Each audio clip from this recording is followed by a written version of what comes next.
This is eNews at 7 p.m. live from Johannesburg. I'm Bongi Wezwane. The Northwest List conundrum as the ANC National List Conference proceeds. Tensions are rising in the Northwest. The DA focuses on dealing with crime in the Western Cape as it hosts a registration rally in Bonteheuwel. The ANC's National List Conference is underway in Durban, but things aren't going too well. All the provinces except the Northwest have concluded their provincial list conferences. Reporter Moloko Moloto is in Klerksdorp with more. Moloko, thank you so much for joining us this evening. How are things going there? Hi, Bongi. Well, things are still as they were an hour or 2 hours ago. This particular list conference was meant to officially start at 6 o'clock, but it hasn't. It's now 7 o'clock. We don't know for sure what is the cause of the delay, but I can tell you that a lot of delegates are still outside the conference venue. They're not allowed to go in, and we are unable to get hold of the officials who will give us details as to what the cause of the delay is. But I must indicate that as much as we remember that the last Congress, that we remember that it ended in violence.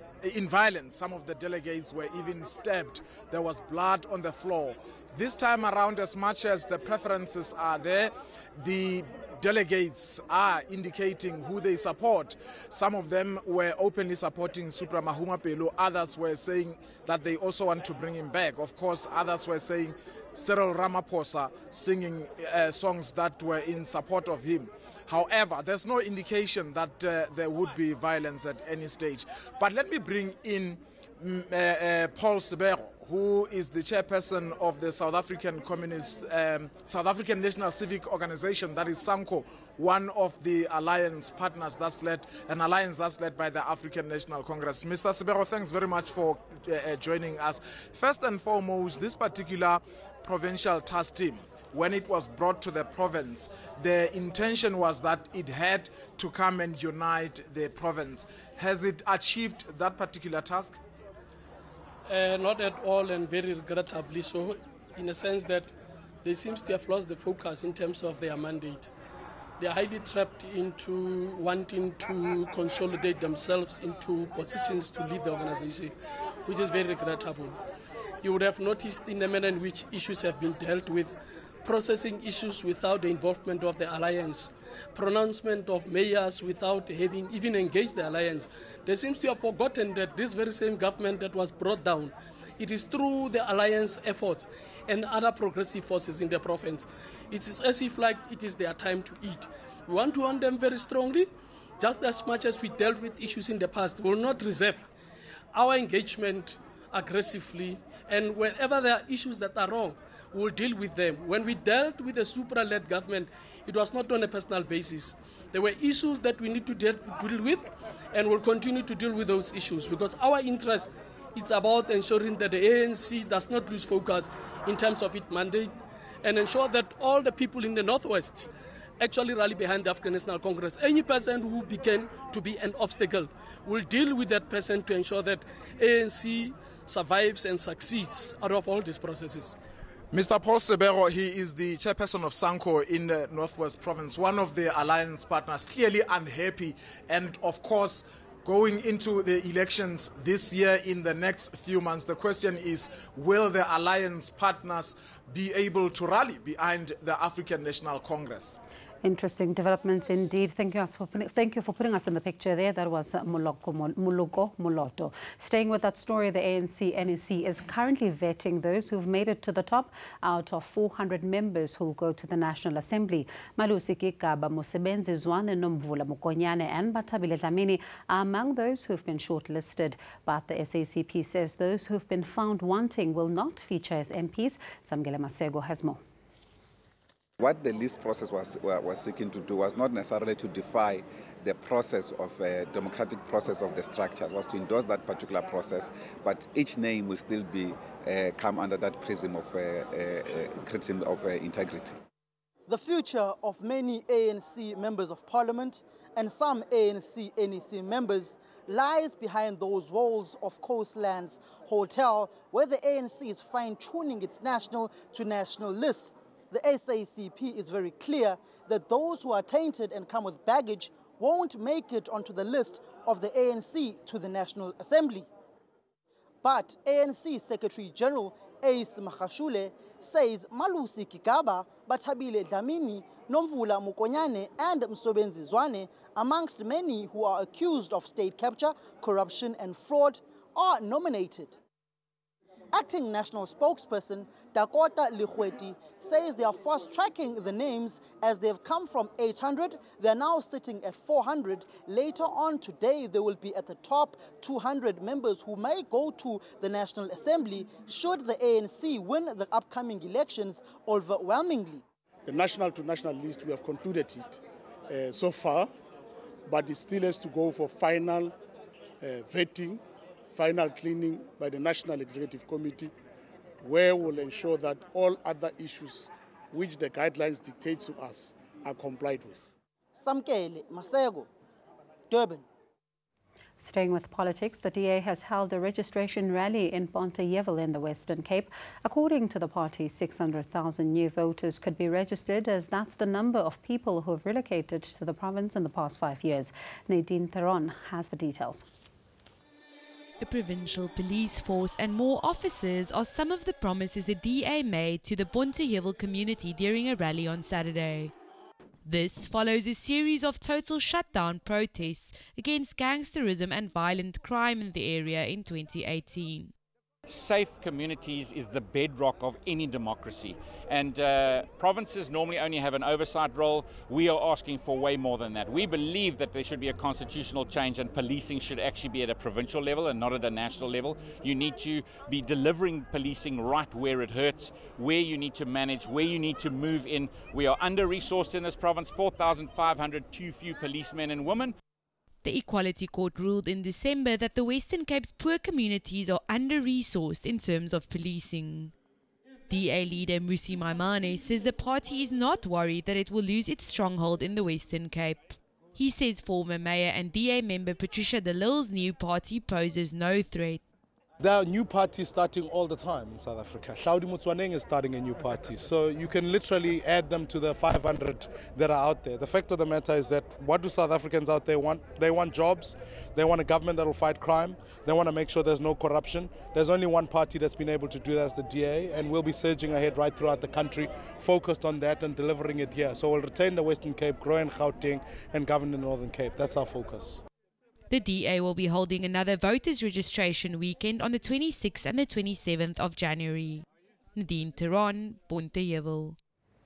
Police were deployed on Friday to keep order outside Prophet Shepherd Bushiri's church in Pretoria. Community members in Tshwane are calling for Bushiri to pack up and go. His Enlightened Christian Gathering Church was charged with defeating the ends of justice and interfering with police work. This after they removed the bodies of 3 women who died in a stampede at the church last week. Slindelo Masigan was at the church. We are outside Bushiri's church, where a protest erupted earlier this afternoon. Police were deployed to the area when protesters began burning tires and blocking the road. We understand that the protest is against the church being here at the Pretoria showgrounds, as well as the fact that an incident happened last week where a stampede occurred at the church and 3 people died as a result of that. Now, we know that investigations are underway regarding that particular incident, where the bodies were actually removed from the church without any authorities being present. So we know that police are saying that investigations are at an advanced stage, but protesters here are saying that they want this church shut down. Coming up after the break, a busy day on the roads around the country as authorities once again urge motorists to drive with caution.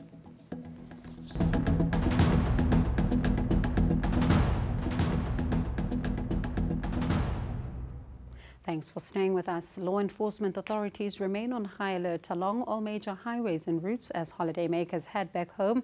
Slindelo Masigane has been monitoring the traffic along one of the busiest routes, the N3. It's back to reality. The festive season is officially winding down and traffic volumes towards the country's economic hub are on the rise as holiday makers return to work and school. What would you like for the country this year? Oh, peace and quiet. No, yeah, it's going to be a busy year politically. So just hopefully everything's going very steadily and not too much drama with our elections. Yes. What do you hope for the country this year? Good elections, no? Good the elections. fair one. Yeah. From Kwakwa, we are going to Rodeport. And did you have a good holiday? We have a good holiday. Yeah. Praised by God, and everything was well. Yes. Did you have a safe journey? Did you notice more police on the road? There were visible policing on the road, and everything it is in order. We are happy about what we see. More than 1,000 vehicles are being recorded per hour through the De Hoek Toll Plaza on the N3, as well as through the N1's Humlani Plaza from Limpopo. Gauteng Traffic Police have deployed their members in their numbers to conduct operations along all major highways and routes, including the N1, N4, N3, and N12. So our duty is not to interrupt or to frustrate our motorists, is to make sure that their vehicles are safe, to make sure that they do have their driver's license, they've fastened their safety belts. 23 people have already been arrested for exceeding the speed limit on our roads since the start of the new year. Slindelo Masigan at the De Hoek Toll Plaza on the N3 highway. Questions have been raised after the release of the 2018 matric results. The Basic Education Department revealed an overall pass rate of 78.2%, an improvement of 3.1 percentage points from the previous year. But researcher Nick Spall, along with the EFF and the DA, say too many pupils fall through the cracks. Didi Roselepe has the details. While many celebrated the end of their schooling career, others reacted with criticism to the matric results. Education researcher Nick Spall questioned the whereabouts of 400,000 missing pupils who started grade 1 in 2007. I think we do need to congratulate the grade 12 learners that passed the matric exam. There were about 400,000 of them that passed the matric exam. But I also think that that 78% figure that we often bandy around as being the matric pass rate is also really misleading. But remember that there were 1 million children that started school in 2007. So the grade 1s that started school 12 years ago in 2007, of 100 kids that started school, actually only 40 of them reached matric and passed in 2018. So that 78% figure is only looking at those that reached matric. It doesn't look at the more than 50% that dropped out on the way. So you could say that the matric pass rate is actually 40% and not 78%. The EFF and DA say there is little to celebrate when so many pupils fail to make it to grade 12.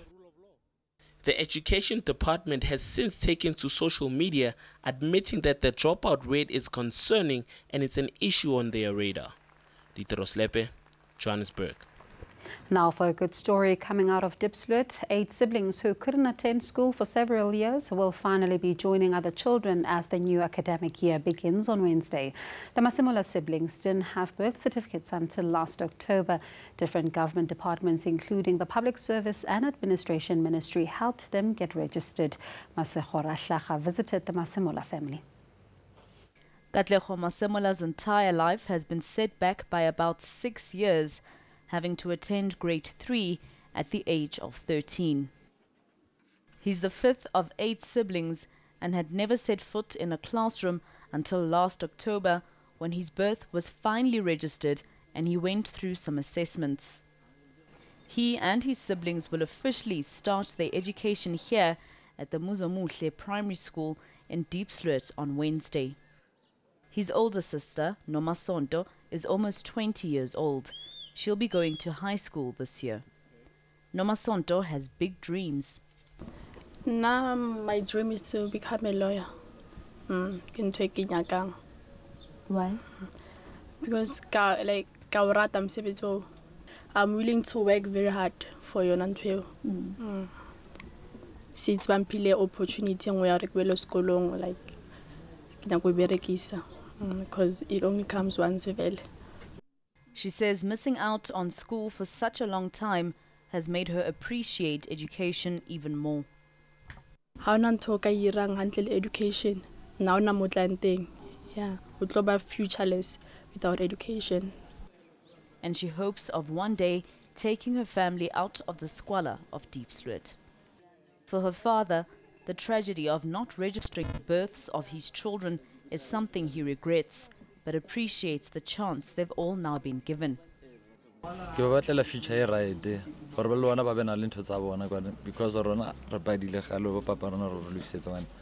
the school uniforms are ready, and the Masemola siblings say they are certainly ready for the school challenge. Masego Ratlaga, Diepsloot. After the break, we have your weather details, and then Russia remained ice cool to sculpt their way to victory in the world's biggest ice and snow sculpting championships.